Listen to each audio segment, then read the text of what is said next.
Hello and welcome दोस्तों, मेरा नाम है शकील मुश्ताक और आप देख रहे हैं CY क्लासेस विद फार्मेसी। आज हम पढ़ेंगे सोर्स ऑफ एरर्स के बारे में, यानी कि एरर्स इन प्रिस्क्रिप्शन के बारे में, किसमें फार्मास्यूटिकल सब्जेक्ट में, जो कि यूनिट 1 है बी फार्मा के फर्स्ट सेमेस्टर में। इसमें 7 तरह के एरर्स होते हैं। सबसे पहला एरर जो है वो है एब्रिविएशन। ये तो आप जानते हैं, एब्रिविएशन यूज की जाती है प्रिस्क्रिप्शन में, किसके द्वारा? डॉक्टर के द्वारा। आइए समझते हैं। सबसे पहला जो एरर है वो है एब्रिविएशन, उसके बाद नेम ऑफ द ड्रग, उसके बाद तीसरा क्या है? Strength of the preparation, fourth doses form of drug, उसके बाद फिफ्थ है डोज, और सिक्स्थ है इंस्ट्रक्शन फॉर द पेशेंट, और सेवंथ है इनकम्पेटिबिलिटीज। सबसे पहले हम समझेंगे एब्रिविएशन। ये जो एब्रिविएशन है, इसकी वजह से प्रिस्क्रिप्शन में प्रॉब्लम हो सकती है। क्या प्रॉब्लम हो सकती है? देखिए, एग्जाम्पल के तौर पर आप लीजिए एक्रो। हो सकता है जब भी प्रिस्क्रिप्शन किसके पास पहुंचे? फार्मासिस्ट के पास।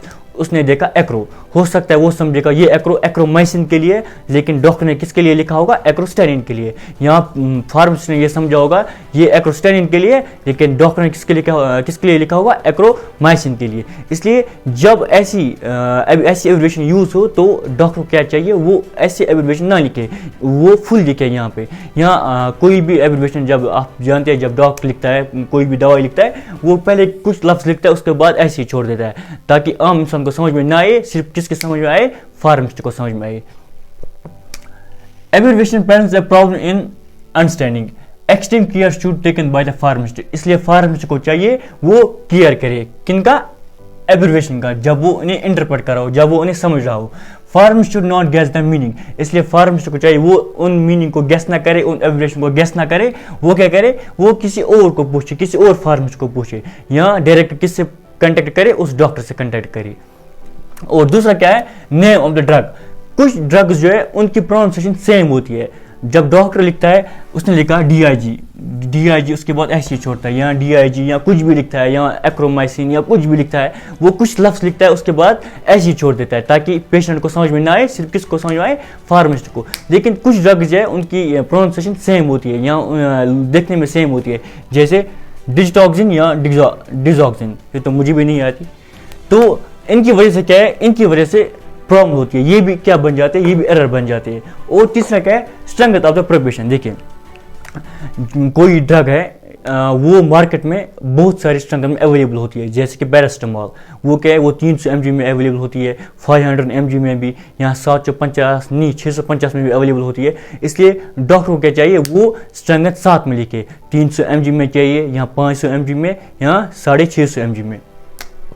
Strength of preparation. Maintaining strength is essential. ये बहुत जरूरी है बाय द प्रिस्क्राइबर। किसके द्वारा? प्रिस्क्राइबर यानी doctor. When various strength are available in market, जब बहुत सारी स्ट्रेंथ अवेलेबल हो मार्केट में। उसके बाद फोर्थ है doses form. Doses form of drug, ये तो आपको पता है, ये जो ड्रग है वो किसके डोजेज फॉर्म में हो सकती है? एग्जांपल लिक्विड के फॉर्म में, टेबलेट के फॉर्म में, कैप्सूल के फॉर्म में। इसलिए डॉक्टर को चाहिए वो लिखे किसके फॉर्म में से लेनी है, कैप्सूल के फॉर्म में, या लिक्विड या टेबलेट के फॉर्म में। Many drugs are available in different doses form, example liquid, tablet और कैप्सूल एटसेट्रा। उसके बाद क्या होता है? उसके बाद फिफ्थ डोज।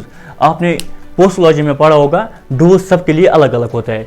छोटे बच्चे के लिए अलग होता है, बड़े के लिए अलग होता है, और एडल्ट के लिए अलग होता है, या बूढ़े के लिए अलग होता है।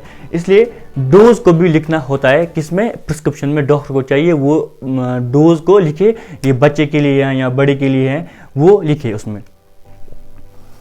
अनयूजुअल हाई और low doses should be discussed. Periodic posology should be consulted. उसके बाद सिक्स्थ क्या है? Instruction for the patient. कभी कभार क्या होता है, ये जो डॉक्टर है वो पेशेंट को इंस्ट्रक्शन देना भूल जाता है, कौन सी दवा कब लेनी है, कितनी क्वांटिटी में लेनी है, और रूट ऑफ एडमिनिस्ट्रेशन क्या है, किस रूट से लेनी है। तो ये भी क्या बन जाती है? ये भी प्रॉब्लम बन जाती है, ये भी एरर होता है। इनकम्प्लीट इंस्ट्रक्शन होता है, और quantity, time, route of administration should be mention. वो भी किसमें मेंशन किए जाने? मतलब प्रिस्क्रिप्शन में वो मेंशन किए जाने चाहिए।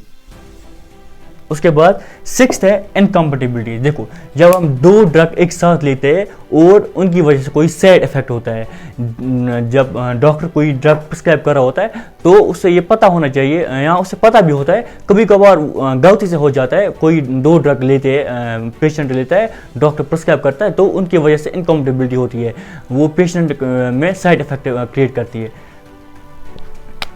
Therapeutic incompatibility should be checked.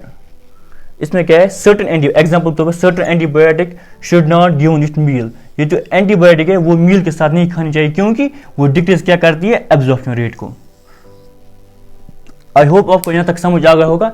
अब आपके लिए एक सवाल है, ये जो एरर्स इन प्रिस्क्रिप्शन है, आपको ये बताना है कौन से एरर्स डॉक्टर की तरफ से होते हैं और कौन से एरर्स फार्मेसी की तरफ से हो सकते हैं।